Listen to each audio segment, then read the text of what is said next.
Shayara Bano versus Union of India 2016. Is Triple Talaq unconstitutional?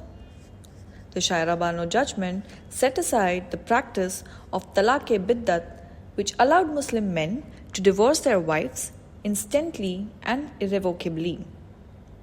Along with Shayara Bano case, it is one of the landmark judgments in protecting the rights of Muslim women in India. Introduction. In Shayara Bano versus Union of India and others, the Supreme Court of India set aside the practice of Talaq-e-Biddat, which allowed Muslim men to divorce their wives instantly and irrevocably. Shayara Bano was the petitioner, and Union of India and others were the respondents in the case. Background. Rizwan Ahmed married Shayara Bano on 11th April 2001 as per Shariat at Allahabad. The matrimonial relationship between them resulted in 2 children. On 10th October 2015, Shayara Bano was divorced by her husband Rizwan Ahmed, wherein he affirmed, in the presence of witnesses, saying that I gave talaq, talaq, talaq. Hence, like this, I divorce from you from my wife. From this state, there is no relation between husband and wife. From today, I am haram and I have become nam haram. In future, you are free for using your life. Shayara Bano filed a petition in the Supreme Court and sought a declaration that Talaq-e-Biddat pronounced by her husband be declared as void ab initio. Arguments.